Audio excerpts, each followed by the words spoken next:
So, hi everyone, and welcome to our November ambassador briefing. Very excited for today's briefing because we have Senator John Albers from Georgia, who's our guest speaker. He is going to talk about his sponsorship of the Giving the Gift of Life Act in Georgia, which is essentially the Georgia version of the Living Donor Protection Act, and talk about his family's experience with kidney disease because Senator Albers donated a kidney to his son Will about a year and a half ago, last July, I believe.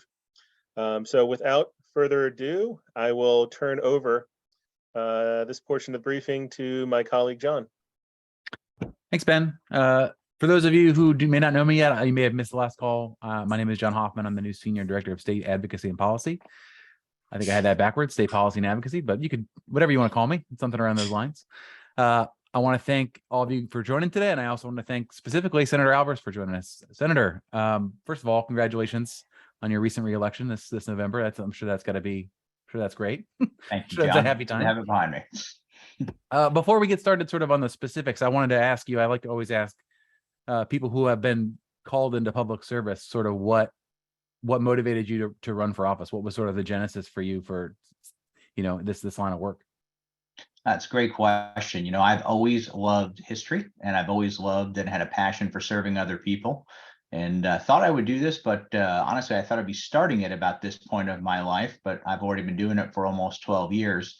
And we're just very active in the community. And about 13 years ago, a good friend met me for lunch who was ended up being my predecessor. And he told me he was going to retire. And I spent an hour at the International House of Pancakes, IHOP, trying to convince him not to retire while he was trying to convince me to run for office. And as they say, the rest is history. But I think we all have certain gifts in this world, and we're called to do certain things. And it's an honor to be able to serve in this capacity. Being that it's Georgia, I'm kind of disappointed it wasn't a Waffle House and it was an IHOP, but I guess, you may not have picked the location. It was his choice, but I would have gone with the Waffle House. I like that. So Ben hinted at, I think our audience would really love to hear sort of the genesis of getting songs. Sorry, can everybody put it on mute, please? Thank you. Just want to hear the sort of the genesis of obviously your family connection to kidney disease with your son, but sort of how this process became where we introduced this piece of legislation recently. Yeah, sure. So John, I probably am no different than most people who life was going along as normal, and I really didn't know much about organ donation, with the exception of I had done that on my driver's license. My background has been both business, but also as a firefighter and an EMT. So I knew a little bit about medical things, and all things in my life were actually on track and going as I thought they were supposed to be up until August of 2020. Of course, if you remember, that was right in the high point of COVID. And our older son, Will, had always had a high creatinine level. And the doctor just measured that from the point where he was 6 years old. When he was a teenager, they gave him a pill to flush his kidneys, but never really presented a problem, no issues. And he had graduated from college. He was bought a house and engaged to be married, and all that good stuff was happening in a 24-year-old's life when he started to lose a lot of weight. And if you saw my son Will, you would know that he didn't have much weight to lose. He was a string bean, but he had dropped about 20 pounds. And then I remember him calling me one day when he was driving from our house to his house, which was only about 25 or 30 minutes away. And he had to pull over and take a nap because he couldn't make it. But like any 24-year-old who we kept encouraging to go to the doctor, he did not do that, up to the point where he was getting sick to his stomach and then vomiting blood, which got us to the doctor's office, to the emergency room, and then to the ICU. Really the scariest moment of my life. I was able to get into the ICU, which was almost impossible to do back at that time during COVID. But I knew enough people at the hospital from being a firefighter and EMT that somebody gave me a set of scrubs and snuck me in the back door, to be honest with you. And from that, I got motioned out by the doctor. And he looked at me and he said, "John, we don't know what's going on, but all his organs are shutting down and we don't think he's going to make it through the night." And even now, I can barely hold it together when I say those words, because it was just the most horrific thing anybody could hear, and no parent should ever see their child with that many tubes coming out of them. And all I could do was go in there and hold his hand and pray. And thank God he made it through the night.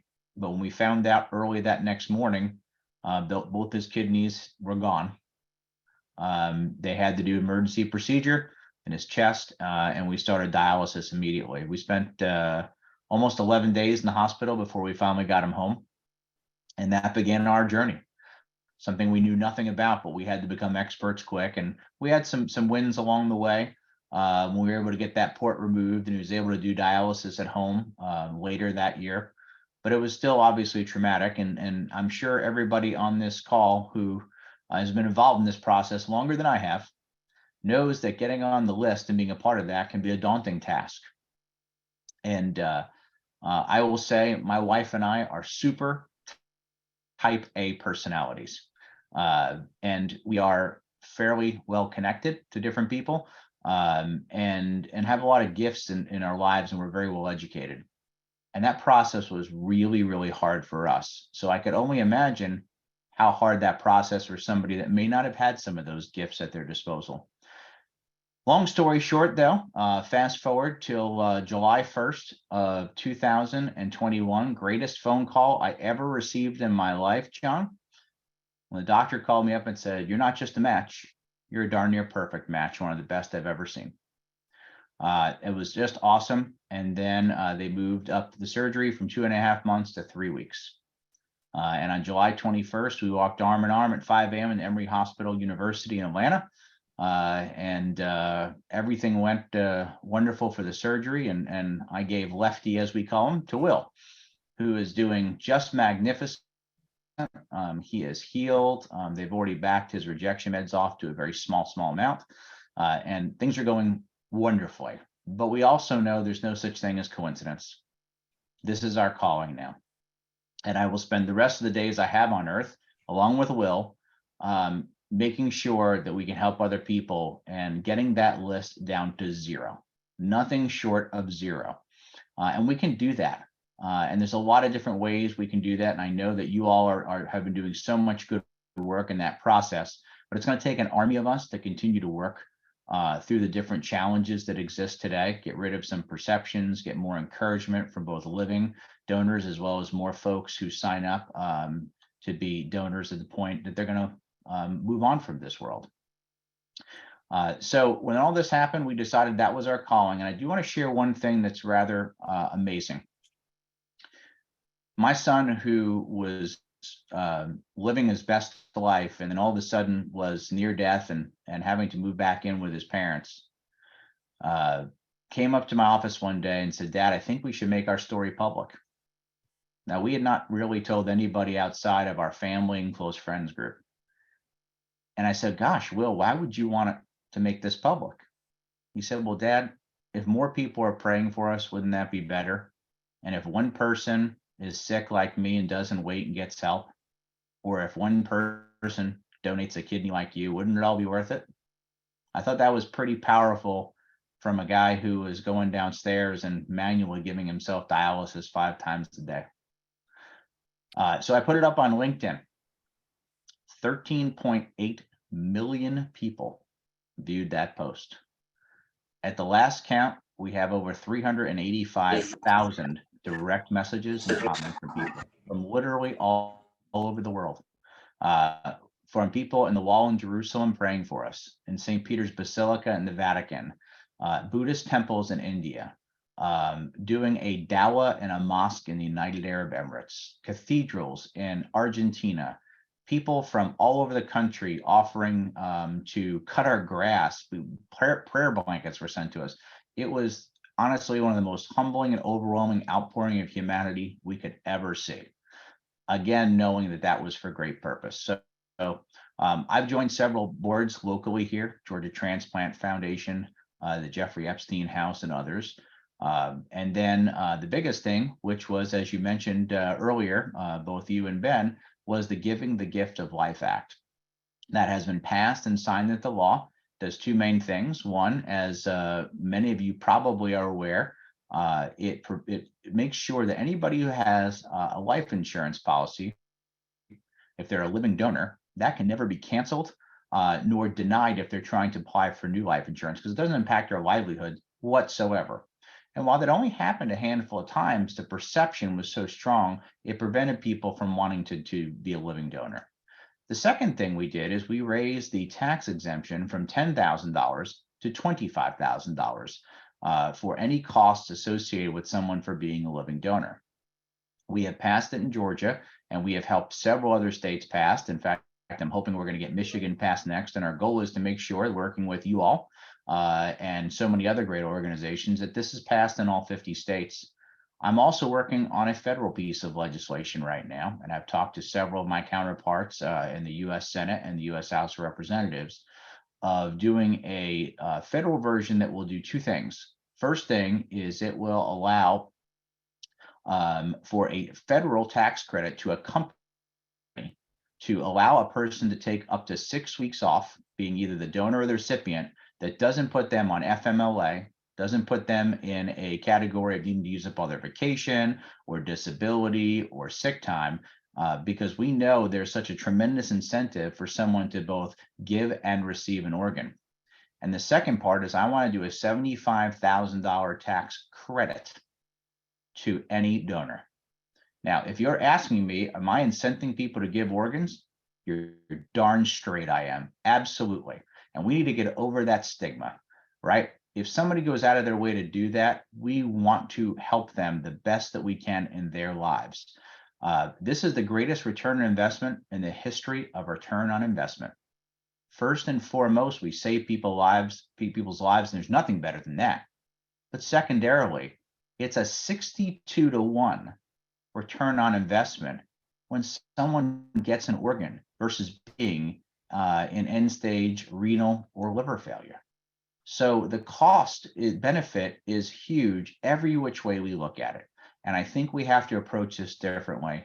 And that's one key way I think we can get it done. So that's a lot of information for a short question, John. I apologize, but that's my story and I'm sticking to it.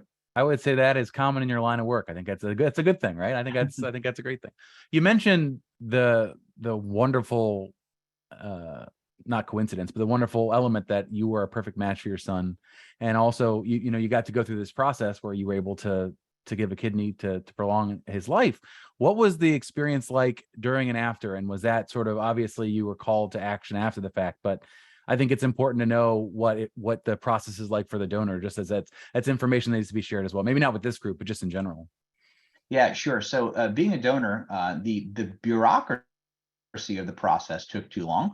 However, once we got through that part, it went very quick, and just tremendous kudos to people at Emory University Hospital here in Atlanta. Just did a phenomenal job. I was in the hospital on a Wednesday with Will. I was home 2 days later on a Friday, and the following Wednesday, 7 days later, I was in my office working. Now, can't lift anything heavy to make sure you don't pull a hernia, but I was out the day I got home, walking around my neighborhood a mile and getting out there and doing stuff. So it really, it slowed me down a tiny bit, but really not much at all. I had never had a major surgery before in my life. And I really did not know what to expect, but I can tell you it was really about as simple as it could be from a recovery perspective. I'm perfectly healthy. I have no changes in my life whatsoever. I can still do all the things I did before and will do after. And of course, most importantly, get to enjoy spending quality time with my older son, being healthy. Absolutely. Your son pointed out basically one of the main elements of what we're going to be talking about here is the power of sharing your story and the way that it amplifies good and the way that it achieves things that you could never do on your own. Jim Myers, thank you for sharing the post here in the chat. So if anyone wants to read that and see all of the comments and sharing that happened when the senator shared it. Let's talk about that in general and specifically. This group are all motivated advocates. They all want to see things better for them and their families, for people who are facing chronic kidney disease. Talk about how important it is that folks like everyone on this call share their personal experience, their friends and family with legislators and decision makers who can actually make that change. Yeah, John, I tell you, it's so important. And I know everybody doesn't have their camera on, or I'd ask for a raise of hands for everybody, but I'd love for you all to stop and think about how many of you all know who your local elected officials are, specifically at the state and federal level, and not just know their name, know them. And I see some hands up. All right. Where you should be, if you're not already, having a conversation with these folks. You should be calling them. You should be meeting with them face to face. You should be texting. You should be sending any type of communication. You should be going to your state capitals and talking to people and tell them your story, because then it becomes real, right? You know, I've served in office for almost 12 years, and I'm passionate about a lot of things. And as you can imagine, we can be pretty busy sometimes, right? And a lot of folks can be clamoring for an opportunity to have some time and to talk about what's important to them. But your personal story is so meaningful. And from that, then you have to have an ask, right? For everybody on this line, that we don't have some version of the Living Donor Protection Act or the Giving the Gift of Life Act, you're going to have all my contact information. You can call, text, email me, or do all three, and I will work with you. I will come there and help testify with you. We need to make sure we pass that. And when we get to the point we do this in the federal level, we're going to need everybody too, because this is really, again, the biggest no-brainer in the world. But you just don't know anything about this unless you've been personally impacted, right? I look, if it was July of 2020, I knew nothing. And now obviously it's a huge part of my life. And I think also there's been a lot more folks that have shared their story that have come out, you know, whether it be a newspaper, a magazine, television, internet broadcast, whatever it happens to be. We need to do more and more and more of that. Getting to go to the transplant games in San Diego, what a joy that was to participate and be around so many folks there. It was just so inspiring. So a lot we can all do, but each one of us here begins with that strong relationship. Sort of building along that, we talked about now that the fact what you need first is to share your story, and then you need to have an ask, and then you need to have a plan afterwards. I'd love to know how this process went for you, how Giving the Gift of Life Act became, an idea, to a bill being introduced, to moving all the way along the process. Obviously, you had a great story to share, which, like we just said, is the core of all of this. But could you walk us through how that process went, how you were able to build support through both houses and with the governor? Absolutely. Well, first, when we did make our story public, it got picked up by a lot of the local Atlanta and Georgia media, right? So we were in the news quite a bit, which helped, to be perfectly candid with you. And when we even before we got back in the legislative session that next year, I already had the bill drafted up, and I already had talked to most of my counterparts in the Senate. I talked to many of the top players in the House of Representatives, and already had several conversations with the governor's staff. So to pass a bill, a lot of legwork needs to be done ahead of time. And a lot of people need to get all their ducks in a row. So it's not a formality once it actually gets in front of the Senate and gets officially voted on. But if we've done our work and our homework ahead of time, then we're really prepared at that point and kind of know that it's going to be a foregone conclusion to us. So obviously this would come out of most committees, either an insurance or health committee. And I knew that, so I went and met with the chairman of those committees in both chambers right away to get their buy-in, get their feedback, which was not very difficult, by the way, because they bought into our reasoning. Then I met with the committee members for each one of those committees. Again, sat down with not just the governor, but also his staff. Governor Kemp was just a huge champion for this. Our lieutenant governor and speaker of the House. And then it just really started taking on a life of its own.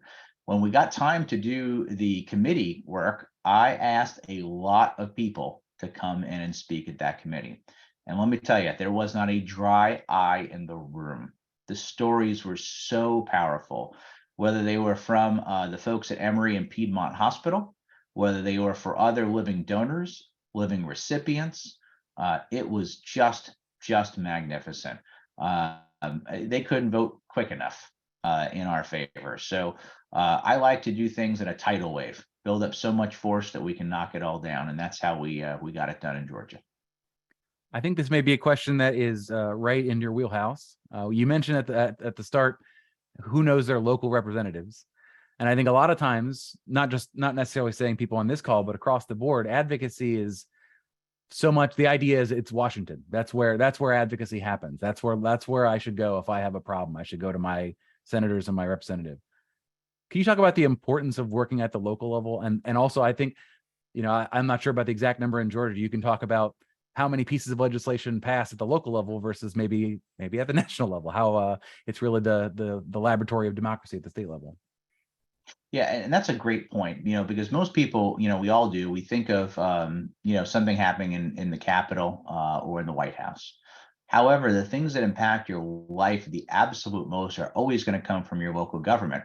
And your cities and counties are doing things like, roads and traffic lights and sidewalks and things of that nature. But the state is the one that impacts most of our lives here. And it's truly where most things happen. We do about 4 or 5 times the volume of legislation in a year than the federal government does. And we only meet for 3 months a year. Right. So it's just a whole different scenario. The issues are sometimes the same, sometimes different.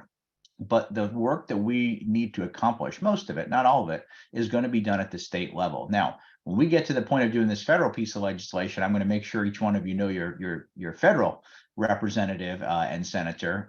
But doing it at the state level is going to be really where most of this legislation, most of these budget items. So another key point to this is we need more people to be in the transplant medical field. Right. If we got 100,000 people right now to donate to start wiping most of that list out, we also need all the healthcare professionals from doctors and nurses and staff to be able to do that work. So that also requires work by state government that helps to fund public colleges and universities, work with the private sector, make sure that the businesses and support organizations are there. So there's a lot of tentacles to this very important issue. Senator, I want to make sure I have the opportunity to thank you for all the work that you've done. Your passion on this, obviously, it's close to home, but you're continuing to work on it. Your work with AKF and your federal efforts, I think it's incredibly important, and we thank you for all the work you're doing. And go ahead. And I wanted to make sure that I gave everybody on the call an opportunity to ask questions if they had any. Yeah, and John, before they do, I just want to thank you personally and Ben and AKF. What a tremendous organization! Wow. Through this process, I have been so humbled and inspired, and organizations like AKF do that on a daily basis. So thank you for all the wonderful work that you are doing and will continue to do. And would you like to moderate the Q&A if there's any questions? Or I can, either way. Yeah, I'll monitor. So if people just want to put their questions in the chat, we can answer them from there.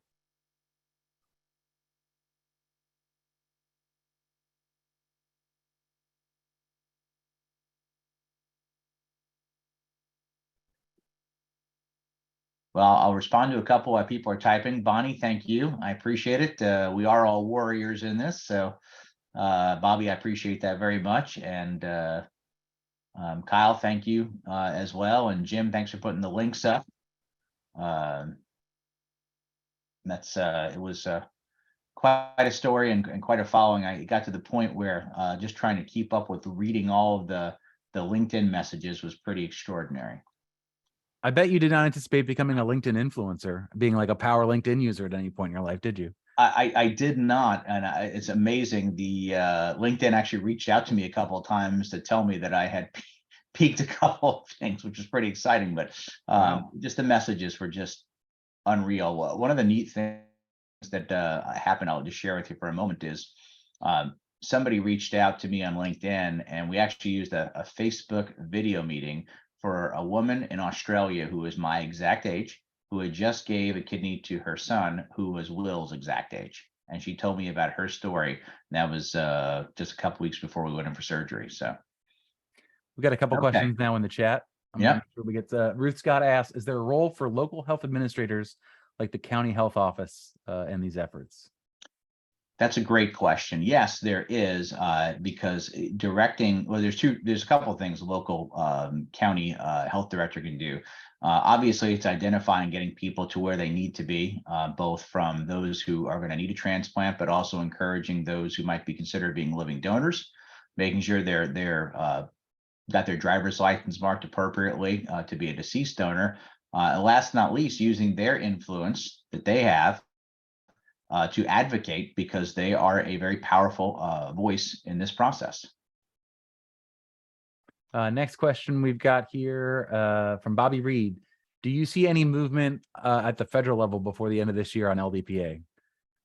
I don't know the end of this year. After elections at the federal level, they tend to close up for a little while and don't get a whole lot done. So I'm going to say likely next year. Yeah, and I will. My 2 cents will be that I would say in the next 2 years, it's very important to continue working at the state level. It's on sort of unclear as we see what Congress sort of organizes itself in the next 2 years in this term. We'll get an idea about what the priorities will be. But if you're in a state that is still doesn't have LDPA or any other elements that we've worked on, the tax breaks, any of the great things that they're passed in the Gift of Life Act or other ones, still a great avenue for engagement at the state level. More questions here. They all piled in here. Teresa Calderon says, I should know this, but where can we look at all of the laws our state has in place or are coming up? That is a good question. It's in many different places. I know that AKF is looking at building out that sort of functionality. If you go to the Living Donor Protection Act report card page, there is a map and it tells you every single state's grade based on the bills that have passed and sort of tells you yes or no on those bills. So that's probably the easiest place for you to find it, at least as we're concerned. Robin says, thank you, Senator. What about long-term care insurance for donors? This is often a disqualifying event from a healthcare perspective. Robin, that's a great question. As most of you know, the recipient, no matter their age, can have Medicare coverage. And that is a life-saving tool for them outside of just the medical care, but for the costs. And it certainly covered me as being the donor for that time, but long-term, that is a challenge. I believe both the donor and the recipient should be able to have access to the same exact plan in order to facilitate making sure that they can have access to care. Now, as a donor, like I am, we have the ability to, if something happens, to be rated higher on the list, if you will. God forbid I would need a transplant one day. However, it doesn't address the other concerns someone would have with long-term health insurance, and I think it ought to be the same for both. Thanks to Meredith and Kyle for giving the link of the map that I was talking about, the report card. So it's down there in the chat if you are interested. Kyle asked a great question here. What are some of the ways you would suggest for patient advocates to get in front of the medical community to encourage them to be part of the overall advocacy efforts? That's always, those voices are magic. I think the voices of doctors are magic in a committee hearing. They're magic in a legislative meeting, but it's always a struggle sometimes to get those groups engaged on your issue. What do you recommend? I went right to the source at the two main transplant hospitals we have here in the Atlanta metro area, which are Emory and Piedmont. I went literally to the heads of those departments, to the CEOs of the hospital, to their government affairs people, to the doctors that were literally helping us out. I'm one of those folks that comes to your front door and I ring the doorbell and I knock and I'm waving through the window at the same time. You've got to get in front of the right people, but I will tell you, they were more than happy to be there. In fact, they were ecstatic to come testify and be a part of the process, because that's what they do. That's what their passion and calling is as well. And like everybody else, because they're busy, sometimes you got to be the squeaky wheel and you got to get in front of them. But I'm confident that if you do, you will absolutely get participation in advocacy. I think that's a great question and a great answer. Curtis Warfield asks, what's the best way to find out how your state gets bills passed? You can find it on the internet, Curtis, but you can certainly also email me and we can cut out the middleman and I can talk to you about your process in your state and if there's something you want to get engaged on. And in addition to that, John, I will work with John. And if you don't already have a good relationship with somebody, I'll pick up the phone and make sure that you do. And up to and include, I will fly to your state with my son, Will, and we will be with you and we will help testify with you and advocate with you. Thank you. That's wonderful. Along those lines, Amy Walker says, as a fellow living donor that lives in Michigan, I'm wondering what your connection is to Michigan and how we can work together to pass LDPA. I will tell you, Michigan is on our list this year for LDPA. I've got some meetings cooking for trying to find a introducing sponsor, but now I have a co-pilot here that I'm excited to engage on. Do you have any particular affinity to Michigan that you know at the moment? Yeah, so in another amazing set of, I call them non-coincidences, Will and I went out to the transplant games this summer in San Diego, and one of the people we literally bumped into, Dave, is a recipient who lives up in Michigan, and we started having a conversation about what we were doing. And he knew a fair amount of folks in the area, and he has been advocating and helping a lot with some of the local transplant hospitals, et cetera. And his story has been very much public. So we and this, we'll have to connect the dots, John. I'm glad we're having this conversation, but he's already talking to several legislators there, and I've already sent him over language for the bill, et cetera. So offline, Yeah, let's get all of us who are involved in all things Michigan together, and let's get this bill passed this year. that's great. Beth asks my favorite question of the day because it is extremely in the weeds and wonky. Financial savings are incredibly important to legislators reviewing tax credits and deductions. What was the process to calculate the savings for these bills? And then further, that where a tax break or a tax incentive is involved, that is where legislation usually becomes pretty sticky. So both in how this bill passed, like what was your strategy sort of for including that element in this bill? Absolutely. Well, I went and did a fair amount of research as to what the costs were for someone who is living in end-stage renal disease and on dialysis. What that costs from a traditional care plus the average times of going in the hospitals and being taken through ICUs, emergency rooms, and all that stuff like that, and got what the aggregate average number was. Then use what the cost was post-transplant for follow-up medical care, anti-rejection drugs, et cetera. And honestly did some pretty simple math. And the simple math came out to be, and by the way, I also included most folks who are on dialysis have a very little capability to hold on to a traditional job, right? Where someone who is post-transplant has the ability to be usually fully back into the workforce. And number came to be just north of 62 to 1 for us for return on investment to have a $25,000 tax exemption in the state of Georgia. Wasn't really hard to put together, and I'm happy to share all my math. Yeah, Beth would love extended details, I guess, the math, any other elements. So glad to do it, Beth. Awesome. I think that's all the questions we have. So I want to thank the senator for his time and all of his passion. And now that we're going to fly to Michigan together, I'm excited about that and everything else we're going forward. So Ben, I want to turn it back over to you. Sure, and thanks everyone for joining us today and for participating, submitting your questions. And thanks once again to Senator Albers. It is really an invaluable resource to us for you to be this champion nationally when it comes to state level legislation. So unfortunately for you, we will definitely be remaining in touch all throughout next year, trying to get legislation passed throughout the country. So thank you once again for all your time today. And just want to let everyone know, we will stop the recording now, but then we will have our Q&A time. So thanks everyone for joining us today.